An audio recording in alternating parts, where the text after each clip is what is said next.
Hello students, here we are going to discuss preference shares. As the name indicates, these shares have certain preferential rights distinct from those attached to equity shares.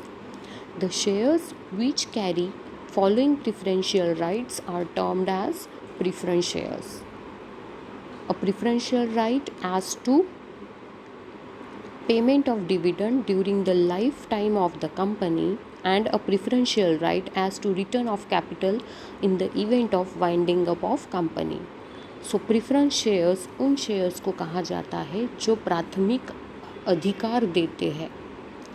Preference shares दो तरह के प्राथमिक अधिकार देते हैं, जिसमें पहला है पेमेंट ऑफ डिविडेंड के केस में और दूसरा है रिटर्न ऑफ कैपिटल के केस में.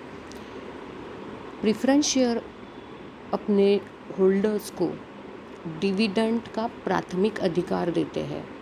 प्रेफरेंस शेयर होल्डर को कंपनी डिविडेंड पहले देती है और इक्विटी शेयर वालों को बाद में. जब कभी कंपनी वाइंड अप होती है तो पहले प्रेफरेंस शेयर का कैपिटल वापस दिया जाता है और उसके बाद इक्विटी शेयर का. इस तरह से दो प्राथमिक अधिकार, प्रथम अधिकार प्रेफरेंस शेयर होल्डर्स वालों को प्रेफरेंस शेयर से मिलता है, इसलिए इसको प्रेफरेंस शेयर कहा गया है. The holder of preference share have a prior right to receive fixed rate of dividend before any dividend is paid to equity shares, and the rate of dividend is prescribed at the time of issue. Equity share holder वालों से पहले preference share holder वालों को dividend pay किया जाता है और rate of dividend पहले से ही फिक्स होता है. जब कंपनी प्रेफरेंस शेयर इशू करती है तभी इसका रेट कंपनी पहले से ही डिसाइड कर लेती है. रेट ऑफ डिविडेंड पहले से ही डिसाइड होता है. Normally, preference shares do not carry any voting right. They have voting right only on the matters which affect their interest, such as selling of undertaking or changing rights of preference shares, etc. Or they get voting right if dividend remains unpaid. Generally, normal cases में preference shares पे voting right नहीं रहता है या preference share voting right नहीं देता है share holders को. लेकिन जब कभी प्रेफरेंस शेयर होल्डर्स के इंटरेस्ट अफेक्ट होने की बात आती है तब एक्सेप्शनल केसेस में voting right preference share holders वालों को दिया जाता है. अब एक्सेप्शनल केसेस कौन सी? तो मान लो कंपनी सेल होने वाली है या प्रेफरेंस शेयर होल्डर्स वालों के जो राइट्स है डिविडेंड से रिलेटेड या रीपेमेंट से रिलेटेड, कैपिटल की रीपेमेंट से रिलेटेड, वो राइट्स चेंज होने वाले हैं या उनको डिविडेंड कई सालों तक दिया ही नहीं गया है या रेट चेंज होने वाले हैं, तो ऐसे कुछ एक्सेप्शनल केसेस में ही उनको वोटिंग राइट दिया गया है. Normal voting right preference share holder वालों को नहीं होता है. The preference shareholders are the co-owner of the company but not the controllers. Preference share holders भी इक्विटी शेयर होल्डर जैसे ओनर ही कहलाते हैं, but equity share holders controller होते हैं कंपनी के. प्रेफरेंस शेयर होल्डर्स कंपनी के कंट्रोलर नहीं होते हैं. These shares are purchased by cautious investors who are interested in safety of investment and who want steady returns on the investment.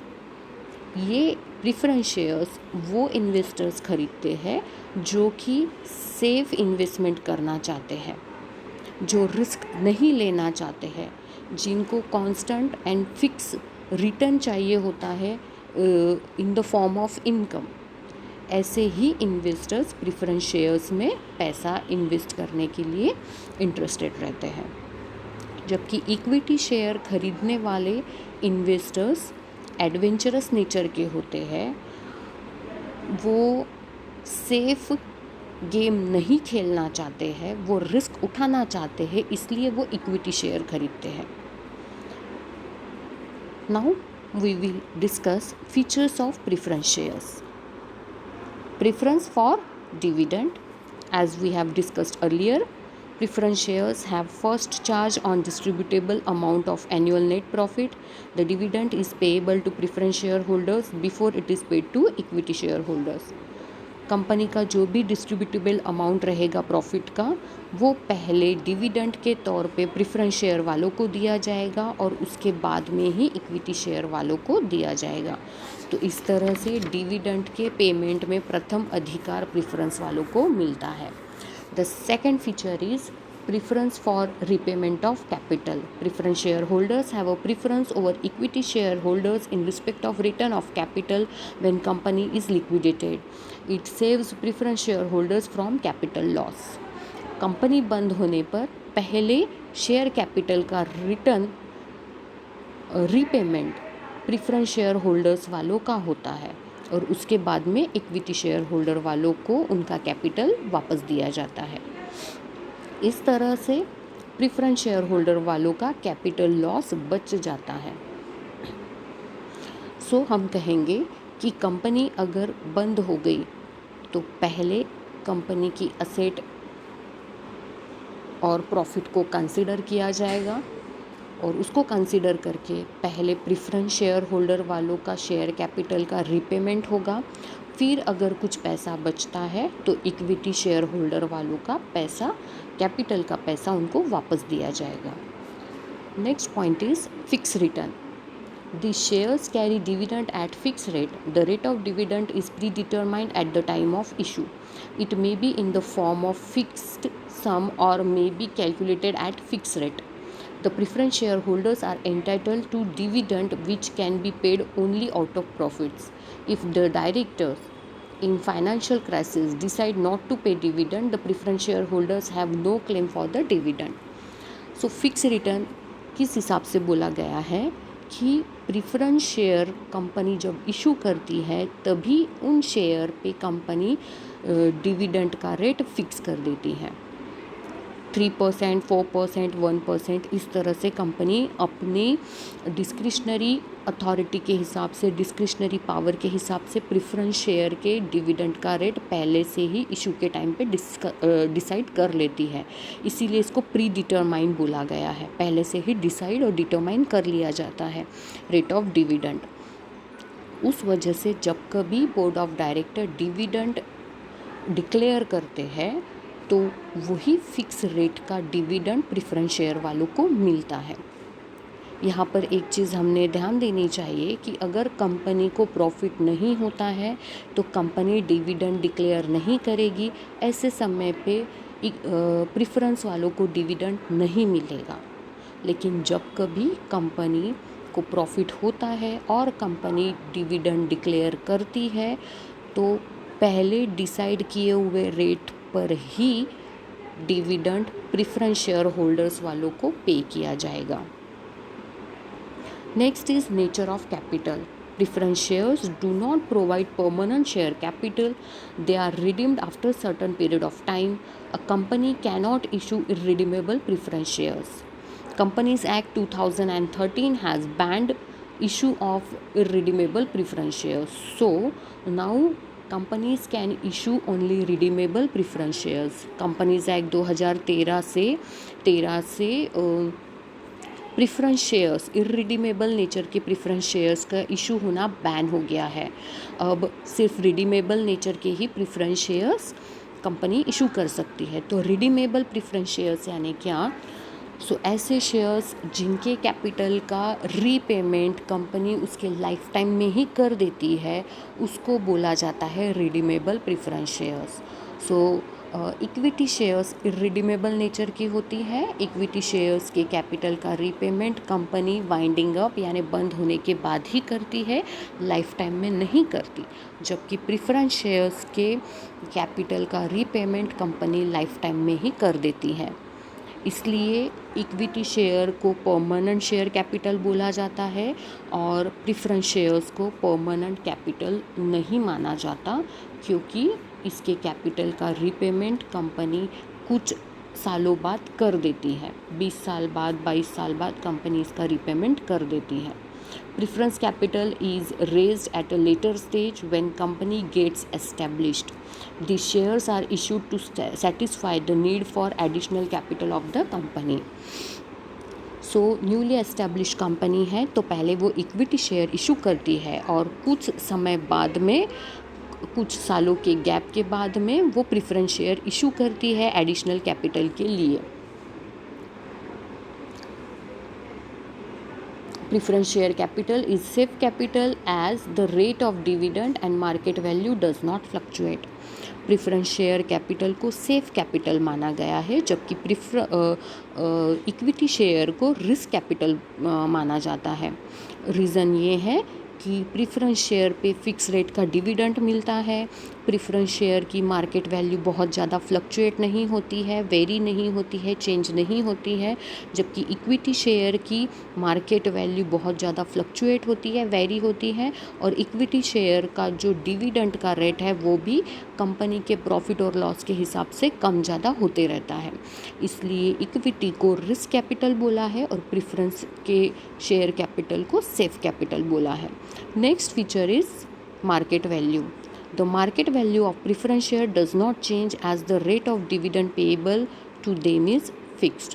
The capital appreciation is considered to be low as compared with equity share. Preference share की market value बहुत ज़्यादा change नहीं होती है, बहुत ज़्यादा fluctuate नहीं होती है, क्योंकि इसका रेट ऑफ डिविडेंड पहले से ही डिसाइड होता है, फ्लक्चुएट नहीं होता है। इक्विटी के केस में rate of dividend pre determine नहीं रहता है, तो रेट ऑफ डिविडेंड कभी बहुत ज़्यादा होता है तो तब उसकी मार्केट वैल्यू बहुत बढ़ती है। प्रिफरेंस शेयर के केस में ऐसा नहीं होता, इसलिए प्रिफरेंस शेयर की मार्केट वैल्यू बहुत ज़्यादा बढ़ती या घटती नहीं है। The capital appreciation is considered to be low as compared with equity share, और यही रीज़न है कि प्रिफरेंस शेयर का कैपिटल एप्रिसिएशन लो रहता है इक्विटी के कंपैरिजन में। इक्विटी शेयर के केस में जैसे हमने देखा, कंपनी ने बहुत अच्छा अगर परफॉर्मेंस दिया, प्रॉफिट कमाया, तो इक्विटी शेयर होल्डर्स को हाई रेट ऑफ डिविडेंड मिल सकता है, और ऐसे समय पे उसकी मार्केट वैल्यू बहुत ज़्यादा बढ़ती है और कैपिटल एप्रिशिएट होता है। Next is voting right. The preference share do not have normal voting rights. They do not enjoy right of control on the affairs of the company. They have voting rights on any resolution of company directly affecting their rights.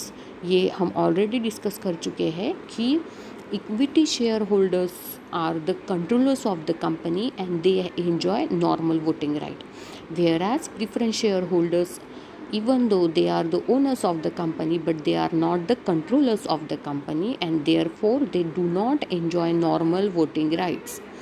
Exceptional cases में या ऐसे cases में जहाँ पे उनके rights affect होंगे, उन्हीं case में प्रिफरेंस शेयर होल्डर वालों को वोटिंग राइट रहते हैं।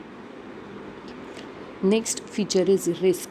The investors who are cautious generally purchase preference shares. Safety of capital and steady return on investment are advantages attached with preference shares. The shares are boon for shareholders during depression period when interest rate is continuously falling. ऐसे investors जो cautious होते हैं, सजग होते हैं, जिनको एक fix and confirm income हर साल चाहिए होती है, ऐसे ही इन्वेस्टर्स प्रिफरेंस शेयर्स खरीदी करना पसंद करते हैं। वो रिस्क नहीं लेना चाहते हैं। जो इन्वेस्टर्स रिस्क नहीं लेना चाहते हैं और जिनको अपना कैपिटल सेफ और सिक्योर चाहिए होता है, वही लोग प्रिफरेंस शेयर में इन्वेस्ट करते हैं। जब मार्केट में डिप्रेशन यानी मंदी का पीरियड होता है, जब rate of dividend and rate of interest दोनों डाउन में चलते हैं, ऐसे समय पे प्रिफरेंस शेयर्स अच्छा रेट ऑफ डिविडेंड प्रोवाइड करता है और ऐसे समय पे बहुत लोग प्रिफरेंस शेयर्स खरीदी करना पसंद करते हैं। Next is face value. Face value of preference share is relatively higher than equity shares. They are normally issued at a face value of 100. हम ऑलरेडी देख चुके हैं कि इक्विटी शेयर का फेस वैल्यू कम होता है, लोअर होता है in comparison with preference shares, and preference share का फेस वैल्यू हायर होता है इक्विटी के कंपैरिजन में. राइट और bonus issue. Preference shares are not entitled for right and bonus issue. Preference share holders वालों को ना ही बोनस शेयर मिलता है और ना ही राइट इशू मिलता है। Bonus share and right issue सिर्फ और सिर्फ इक्विटी शेयर होल्डर वालों को ही मिलता है। Next is nature of investor. The preference shares attracts moderate type of investors, investors who are conservative, cautious, interested in safety of capital, and who want steady return on investment generally purchase preference shares. Equity shares खरीदने वाले investors risk taker होते हैं, adventurous nature के होते हैं, तो ऐसे लोग इक्विटी शेयर खरीदते हैं जिनको स्टेडी इनकम ना भी हुई तो चलता है। लेकिन प्रेफरेंस शेयर होल्डर या प्रेफरेंस शेयर्स में पैसा इन्वेस्ट करने वाले इन्वेस्टर्स ये कॉशियस नेचर के होते हैं, जिनको रेगुलर इनकम चाहिए होती है अपने इन्वेस्टमेंट पे, और अपना इन्वेस्टमेंट सेफ रहे ऐसी इच्छा रखने वाले इन्वेस्टर्स ही प्रेफरेंस शेयर खरीदी करते हैं। सो यहाँ पर हमारा प्रेफरेंस शेयर का मीनिंग एंड फीचर्स कंप्लीट होता है। In next session we will discuss types of preference shares. Till then bye.